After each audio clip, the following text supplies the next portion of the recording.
Welcome to the Currency of Knowledge, a County National Bank wealth management podcast, the podcast where we unravel the layers of prosperity, explore the diverse meanings of wealth, and delve into the stories of those who have built their own versions of abundance.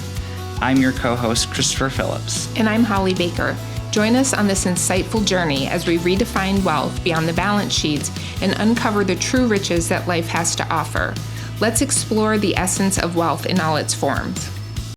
Welcome back. So this is our second podcast in our Currency of Knowledge education series. We're sitting down with Barry Malik, who I've had the opportunity to work with almost 4 years now. So That's pretty exciting.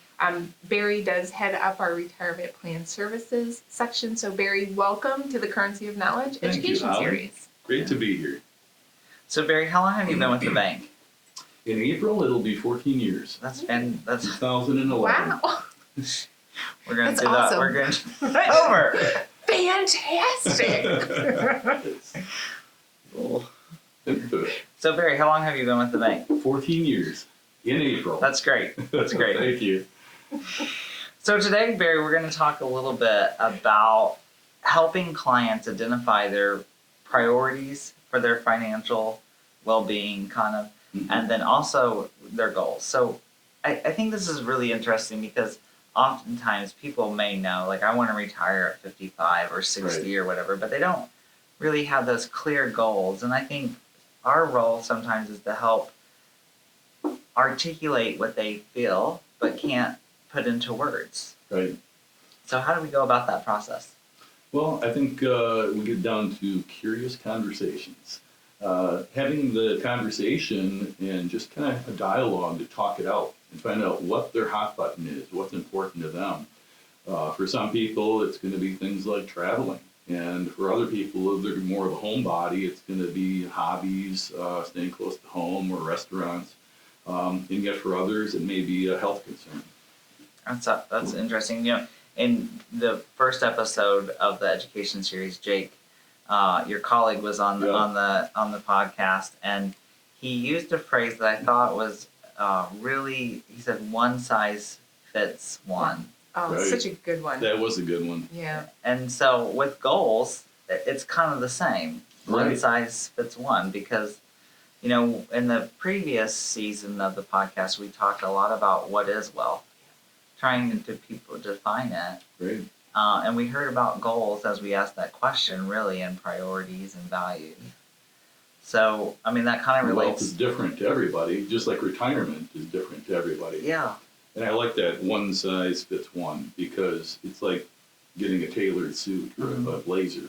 You want to make sure that it fits you, that it's sized for you. Yeah, that's great. So one of the things that we're going to, hopefully do with our clients is we're going to start working on financial purpose statements for them. So tell me a little bit about what is a financial purpose statement and how does it work? So yeah, a financial purpose statement would be key to really kind of condense and hone down on what's important to you.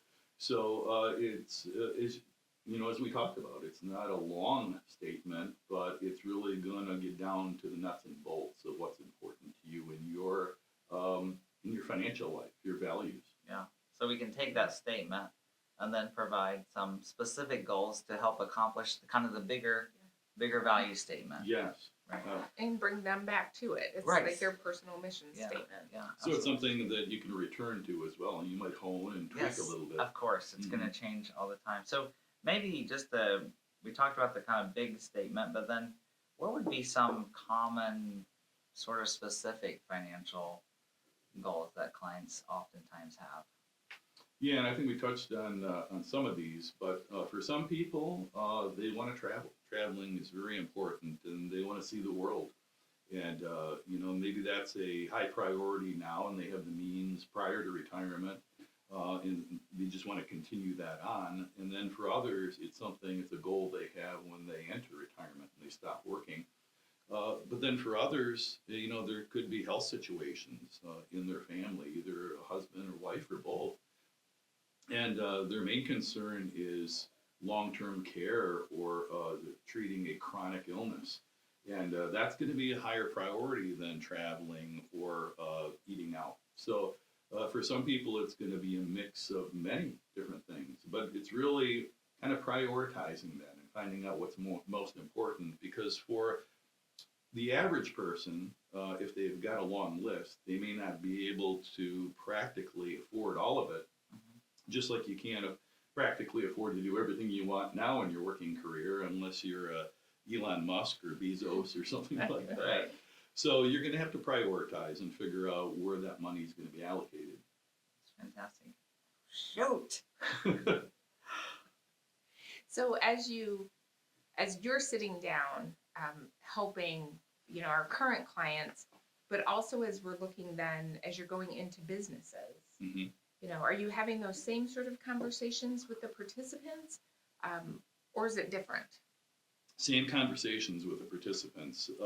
I like to go through a questionnaire with them to find out what percentage of their current pre-retirement income they're likely to need after they retire. Just for the group, when you talk about participants, you're talking about people who participate in a company's Sure. 401k business. Yes. Is that correct? Yes. Okay, great. Yeah, participants in the retirement plan where they work. And so I tried to give them an idea of what they're going to need, and that could be 70% of their pre-retirement income. It could mean for some people 110 or 120% because they've got some lofty goals and they want to do some pretty fabulous things. So we go through this questionnaire and we ask things like, when you retire, do you foresee yourself having more or less debt than you have now? Or the same? And when you retire, do you see your housing costs, rent, mortgage being more, less, or the same? And so you assign a point system. Traveling, that's another question. How important is traveling? Health concerns. Do you see your out-of-pocket health expenses being more or less or the same after you retire? So we add up the points, and then we can get a determination of, are you going to need 90% of what you're currently making? And it's a thumbnail, but it really is a starting point to get them thinking about their lifestyle currently and in the future. I love that. We can probably upload that onto the website so they can pull it down Yeah. and play with it, because we did this on our bank-wide training enrichment day Yes. at the bank, and I was really, it was the first time that I had seen it, and so I thought it was a really great exercise to go through, because it did, in fact, common in our industry, we hear that 70% to 80%. Mm-hmm. But what we kind of know in reality is that your electric bill doesn't change when you retire. Right. There's some expenses that do drop down. You may have less, commute expense on your gas bill every month. Yeah. But for the most part, your expenses kind of remain the same in that post-retirement. So that exercise really helped me to understand where I thought me and my wife would be during that retirement year. And I think, if I recall, I was surprised we were about 90%. Yeah. A lot of people come in around 90%. Yeah. So that was surprising. Yeah. For many people, it's enlightening. Sure. It's surprising, but it gets us thinking along in terms of monthly and yearly income, as opposed to, I just got this nest egg. I've got this lump sum. Well, that really doesn't tell you a whole lot, because $1 million for one person may be more than sufficient. $1 million for another may fall far short of what they really want and need. Yeah, I think one of the questions that when clients sit down for the first time when we're talking about retirement plan, the question that they seem to ask is, how much do I need to retire? And it's sort of like, well, I'm going to flip this question and ask you, how much are you going to spend? Yeah. Right. So that's really the driver of a successful retirement is what's your lifestyle like? Exactly. And what are you going to do? And understanding that, because I've had the conversation with clients before, especially when they start talking about, well, shouldn't I be getting less aggressive, which we all know that answer Mhm. to some extent, but I have often said, but you don't need all of this money the day you retire. Exactly. We have to bridge the gap between retirement and your last, step along this earth. And so getting them to understand, the minute you retire, we can't flip you all to bonds, Right. perhaps, is the way to go. That's but a that great is, point, Holly, because people do think that way. When I retire, I've got to be all bonds, or Yeah. I'm 60, 70, 80. Well, I can't have any investments because I don't know how long I have. Yeah. And I get people to think that even when you retire, your portfolio and your needs continue on. You have to tweak it and adjust it, but they continue Sure. on. And then when you pass away, things are going to continue on. And I said, just because you pass away and you leave things to family or to charity doesn't necessarily mean that it's a jack in the box that bang, everything's going to go away or it's at risk. We'll simply liquidate the portfolio systematically. Yeah. So we started off with the curious conversation. We drove the client to help develop a financial purpose statement. Mm-hmm. Then we used this worksheet to kind of define like how much do they actually need in retirement in Right. terms of income. And now that we have these, we can set some goals and priorities, as you spoke about, Yeah. to reach that goal. Yes. Yeah. And so it's kind of then backing into it and saying, if this is what I'm likely to need at my retirement, is it monthly or an annual income to support my goals, my priorities? What do I have now? How much am I going to need when I retire to spin off that income that's needed? And so we combine that and we look at the other income sources, Social Security, maybe a pension or rental property. Look at those other income sources and then see how much of that needs to be supplemented with what we're planning at that time. Great.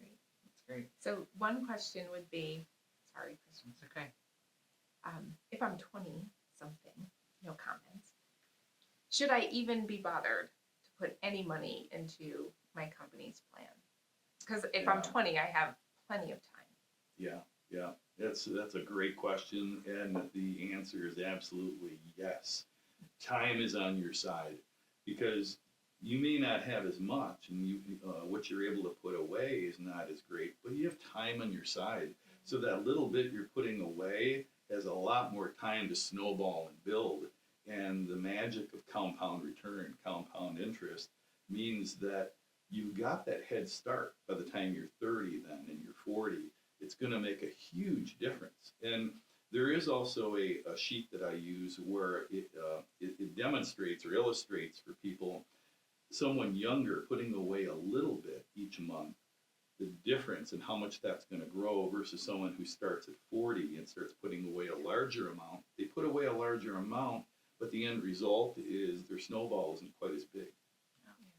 So we're almost out of time, but I do want to pivot just a minute and discuss, your role working with the actual business owners Yes. or management team of the company to help define and draft and design retirement plans. So what does a company often need to look for in their retirement plan to make sure that they're doing the best for the owners of the company, Mm-hmm. for the stakeholders, including the associates inside the company? What do they need to look at? Yeah, absolutely. It's going to differ like a one size fits one, the same thing, because you're going to have a company that may be a younger company that's up and coming with 5 employees. That's a lot different than a company who has 200 or 1,000 employees and is well established and has deep pockets and a lot of capital. We're going to look at things is how many owners, what's the structure of that business entity, how many employees there are, what are their main goals? Is the main and highest priority to shelter taxes for maybe a few owners or highly compensated key people, or is it to attract and retain good employees, good talent, or is it a combination of both? So you'll have a company that may already have a simple retirement plan, simple IRA, but they're growing to the point now and their talent attraction and retention needs are starting to become a challenge where they see the advantage then of converting to a 401k plan or a 401k with a profit sharing component or even a cash balance plan if they have a few highly compensated people or closely held if they want to shelter a lot more from taxes. So if people have questions about their plan and need a review, how often should a company's plan be reviewed and how would they go about doing that? Yeah, that's a good question. At least every 3 years, 3 to 5 years, they should be reviewing it. And that's something that we have as a benchmark, a standard now to have that conversation with the plan sponsors, the businesses, every 3 years to make sure that we're looking at the current plan, pricing and performance against other plans, benchmarking to peers, and then also making sure that that particular plan is appropriate and it's a good fit for where they currently are. Great. How would someone get a hold of you if they want to talk more about the company plan or even about their own retirement? They can get a hold of me at 517-768-0043 or by email at barry.malik@cnbb.bank. Barry, thanks so much for being here. Really enjoyed our conversation. Thanks for having me. It's been great to be here. Thank you, Barry.